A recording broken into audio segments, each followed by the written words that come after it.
Let's continue section 3.8. Now we're going to look at exponential decay or radioactive decay, as well as Newton's law of cooling, which is another type of decay of sorts, right?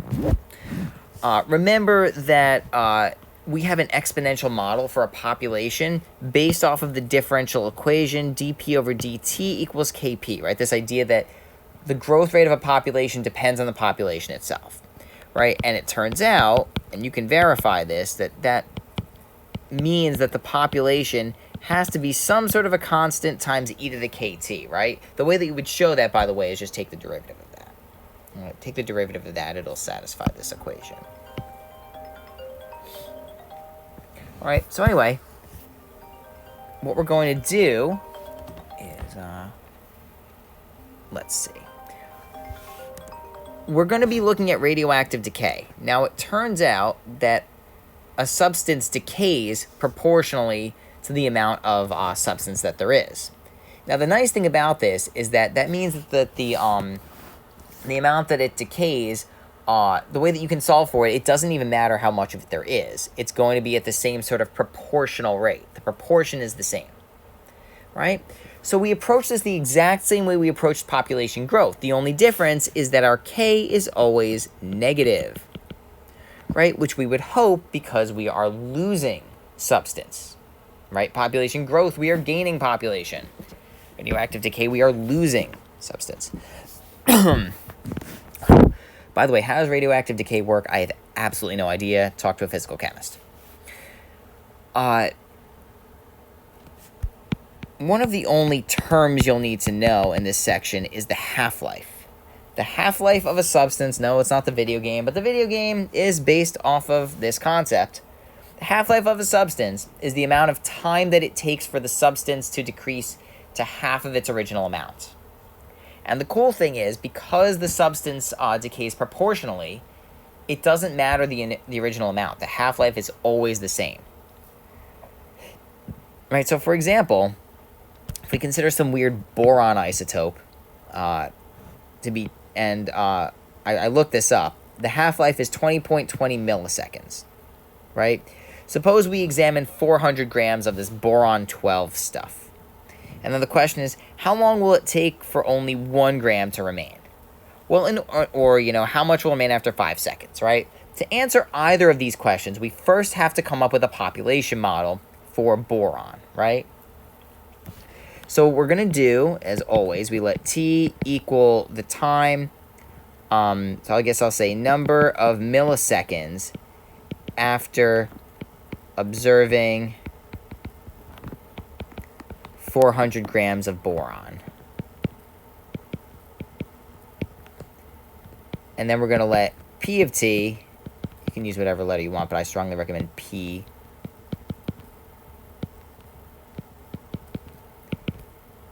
equal number of that's messy.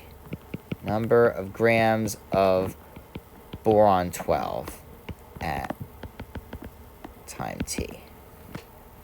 Okay? So how long will it take? Well, first off, let's find p of t, right? So p of, let's skip ahead a little bit here, right? We know that, actually maybe we won't because this is a little bit different, right? P of t is going to equal 400 e to the kt, right? Because we know that p of 0 is 400, right? Right? Just write that up there, right? Maybe I'll write that in red. Okay. Right? So I guess we also know that, now let's see, the half-life. We know that the half-life is 20.20. So I guess that means that p of 20.20, remember we're in terms of milliseconds here, on the one hand, right, just by the definition of a function, we get that. On the other hand, the half-life means that it decays to half of its original amount, which in this case is 200. Right? So if we solve for this, let's see what we get here. I guess we can divide both sides by 400. We're going to get e to the k, e to the 20.20k equals 1/2. Oh, look at that, a half-life. I wonder if that's a coincidence, right? Right? And anyway, we take the ln of both sides, 20.20k equals ln of 1/2, implies k equals 1 over 20.20 ln of 1/2. Now, you might be wondering, wait, I thought k was supposed to be negative. Well, it turns out it is.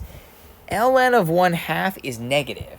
The power you need to raise e to get a half is negative. You have to raise it to a negative power. So just want to point out, you don't need to write this, but just want to point out that that is less than 0. Okay? K is less than 0. Now, with all this aside, we can finally begin to answer the question because we know our population model, right? P of t equals 400 e to the 1 over 20.20 ln of 1/2 t. So how long will it take for only 1 gram to remain? Well, we have to set P of t equal to 1.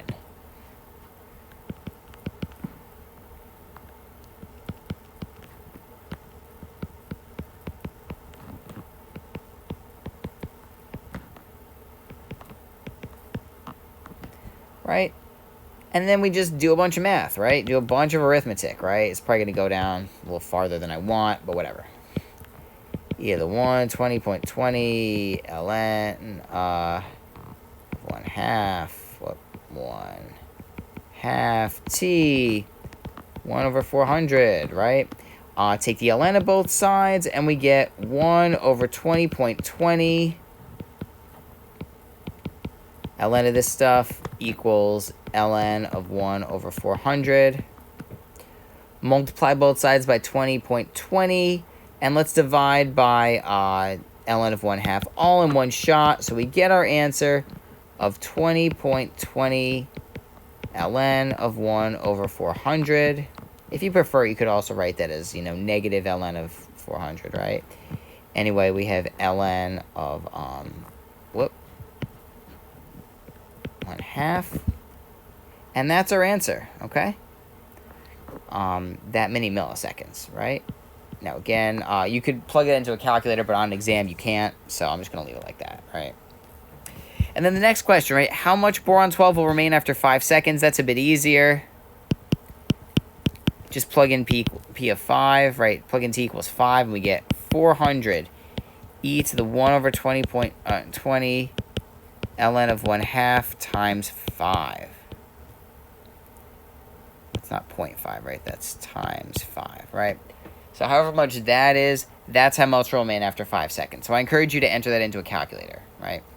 Find that out. See, it's a lot easier after finding the model. It's a lot easier to figure out how much is remaining than to figure out how long it takes for a specified amount to remain, right? Now let's look at example 2. This one's a little bit involved, right? Not that involved, right? Spider-Man 2, I recommend it. It's an all-time classic. It's before all the Avengers stuff. Back when I was your age, even earlier. It's a good 20 years old. Doc Ock needs 200 grams of tritium-3 to engineer a working fusion machine. Suppose we know, and I did get this from the book, actually, that tritium-3 decays to 94.5% of its original amount after a year. So I ask what the half-life is, and then I ask, Harry Osborn can get a certain amount. Is Doc Ock going to have enough to make his machine? So anyway, let's take a look. Let's solve this half-life problem first, right? We're going to let t equal time after, we'll just say,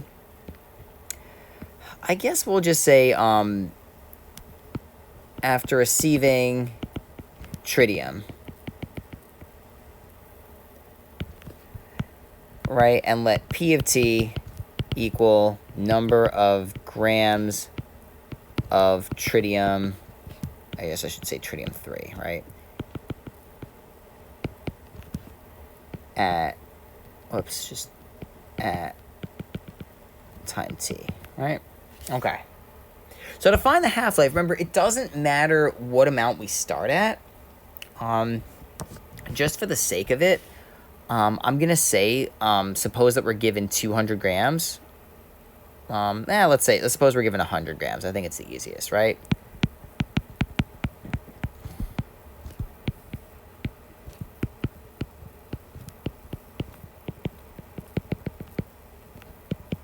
right? You can pick any amount you want for this. You can pick 200 grams, 300 grams, 100 grams, doesn't matter. It's all going to be the same thing, right? So P of 0 equals 100.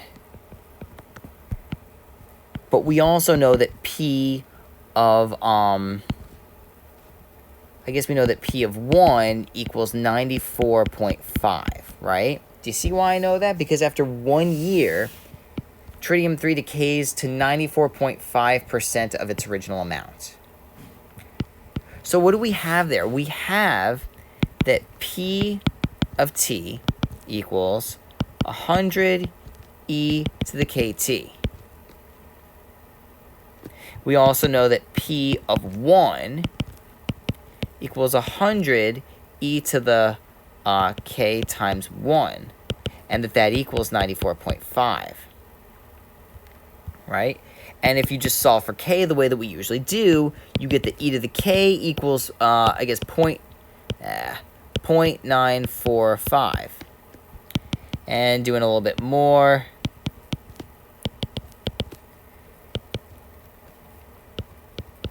we get that. Right? P of t equals, what are we going to have? 100 e to the ln of 0.945 t. Right, so we get that. Now we can answer the question. What's the half-life? We're going to let P of t equal 50, right? Because if we started with 100 grams, and we want to know the half-life, then we want to pretend that there's only 50 remaining, right? So we're going to let P of t, which is all of this nonsense, equal 50. And as you see, that's going to be e to the ln of 0.945 t equals 1/2, right? Oh, again, half-life, right? Keep going, and you're going to get, right, ln of 0.945 t equals 1/2, or sorry, equals ln of 1/2. Oh my gosh. Right, and then that means that t equals ln of 1/2 over ln of 0.945. Right?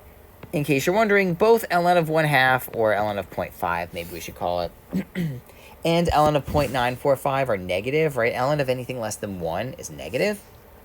So t will be a positive number, as it should be. Right? Now, to answer this problem, right, what do we do about this? Harry Osborn can get 300 grams of this right now. It takes 5 years to assemble all the other pieces of the fusion machine, right? Will Doc Ock still have enough tritium-3 for his machine to work? So the way that we're going to do this is we're going to say, well, we're going to keep our lets the same, right? Let t be the time after receiving the tritium. But now we have that P of 0 equals 300.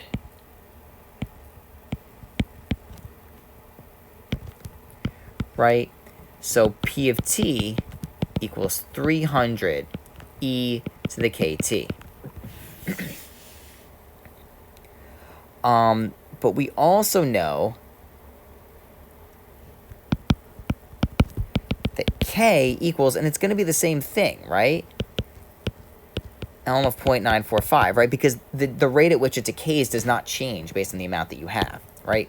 So really, P of t equals 300 e to the ln of 0.945 t. Right? That is our working population model. All that I did was change P of 0. Right? So the question is, what is P of 5?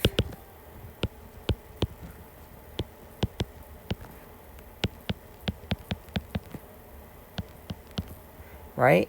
And then the question is that greater than or less than 200, right, which is the amount that he needs in order to build his machine,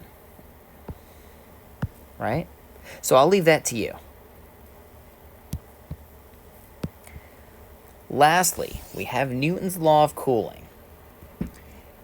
Newton's law of cooling behaves very similar to exponential growth and decay. We are talking about the decay of temperature in a certain sense. The difference is there's just a little bit different. We also have to consider the surrounding temperature, right? Newton's law of cooling states that the rate at which an object cools is proportional to its current temperature minus the surrounding temperature. In other words, d of T minus Ts, the surrounding temperature, with respect to time, equals K times T, our temperature, right? So just to be clear, we're letting T equal time and let big T equal temperature at time T.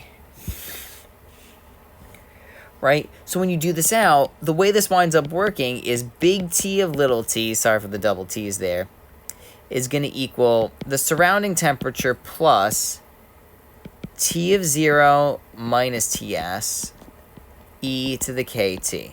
See how the formula is very similar to what we had before. We do have this hanging surrounding temperature, so just be a little careful about that. All right? So I encourage you to look up Liebig v. McDonald's if you haven't. It's a whole thing. Happened about 25 years ago. It's a while ago. Anyway, large pot of coffee started to boil, reaching 100 degrees. We need to wait until it's 80 degrees before serving it. Seriously, don't serve boiling coffee to people. It's a terrible idea. But we do know in the past that if you put it in the fridge for 10 minutes, it'll cool to 70 degrees. So how long do we need to keep it in the fridge until it cools at exactly 80 degrees? Let's see. We're going to let T equal number of minutes, right, because we're using minutes, after the coffee begins to boil. Then we're going to let P of T equal, or actually, sorry, I guess we should say big T of T equal, I'll just say coffee temperature at time T. Right, so we have that, let's see what we have here. Big T of little t is going to equal, and we also know that the surrounding temperature is 5 degrees Celsius, right? That's the other piece of information we need to know, right? So you know that big T of little t is 5 plus, I guess it's 100 minus 5 e to the kt. And that's 5 plus 95 e to the kt. All right? Now, we have another data point. We also know that T of 10, right, big T of 10, equals 5 plus 95 e to the, I guess it's 10k, right, because we keep it in there for 10 minutes. And we know that that's going to be equal to 70. So we solve for k, and we wind up getting, well, let's see, 95, right, subtract 5 from both sides.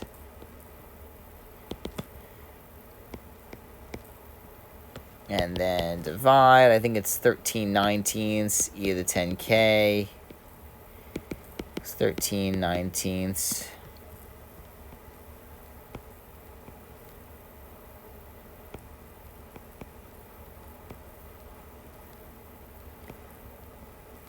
And then that's going to equal, right, you take the ln of both sides.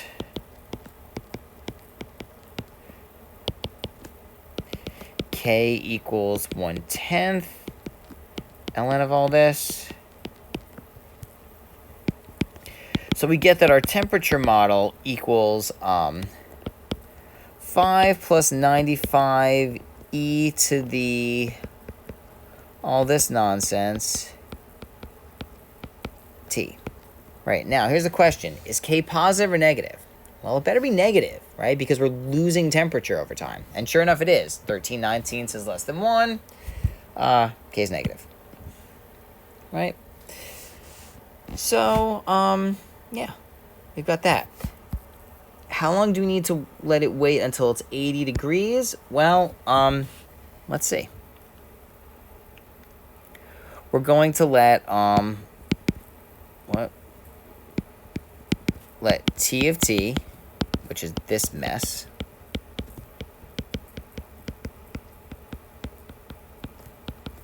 equal 80, right? And so anyway, we just do some more math, right? I'm just going to cut to the chase, right? We get e to the 1/10 of all this nonsense equal, that's going to be 75 over 95. So I think it's 15/19. Take the ln of both sides, do some division. You wind up getting, it should be 10 ln of 15/19 divided by ln of 13/19. And that's our answer, right? That many minutes. It's like 6 or 7 or something like that, right? You can put that in a calculator. Okay. Last but not least, dead body problem, right? If you haven't watched CSI Miami, then you're missing out on nothing. It's lame. Anyway, finds the body at 10 p.m., right? Now, one thing to know is that when a person dies, their body starts to cool. So we know that human body temperature is 37 degrees. Suppose the air was continuously set at 22 degrees Celsius. Suppose we find the body at 35 degrees. An hour later, the body's cooled to 30 degrees, and we know that the person's body temperature was 37 degrees when they died. So whatever time we get for when the body temperature was 37 degrees, that's the time of death. When was the murder committed, right? Well, so to do this, what we're going to do is, let's take a look, right? Let T equal the number of, I'm going to say hours, right? Because we're talking about hours here. After discovering the body. Right? Let big T of T equal body temperature at time T. Okay. So we have that, we also have that TS equals 22, right? That's just kind of there, right? So we have that T of T equals 22 plus, and I guess we know that T of 0 is 35, right? So 35 minus 22, e to the KT, and this is 22 plus 13 e to the KT. What? E to the KT.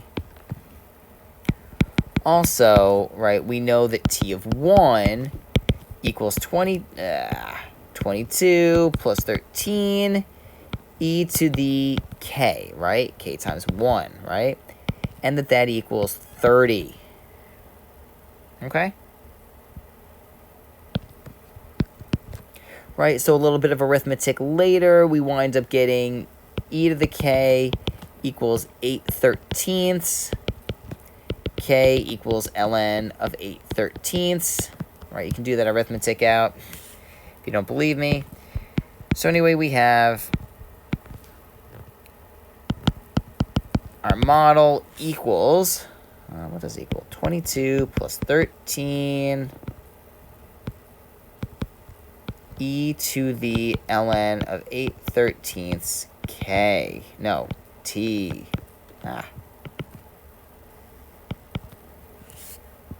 Okay, so we have that.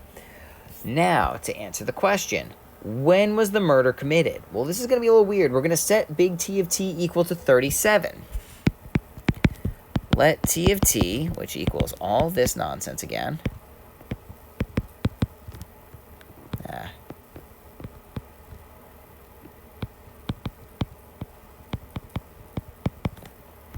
equal 37, right? And when you do this all out, right, let's say we're going to get 15 thirteenths, right? ln of 8 thirteenths t equals ln of 15 thirteenths. And that implies that t equals this.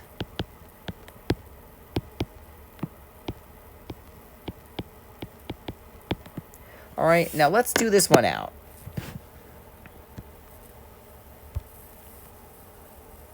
Ln of 15 thirteenths, divided by ln of 8 thirteenths. Negative 0.29. Negative.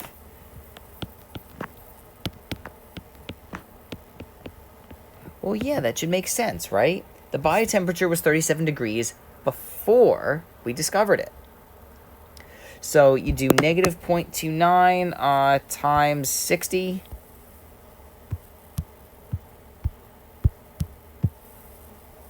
And negative 17.7, we'll just say 17.68. We'll say, or negative 17.68 minutes. So the time of death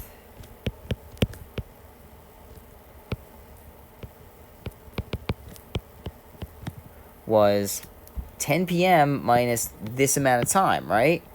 So I guess that's going to be 9:42 p.m.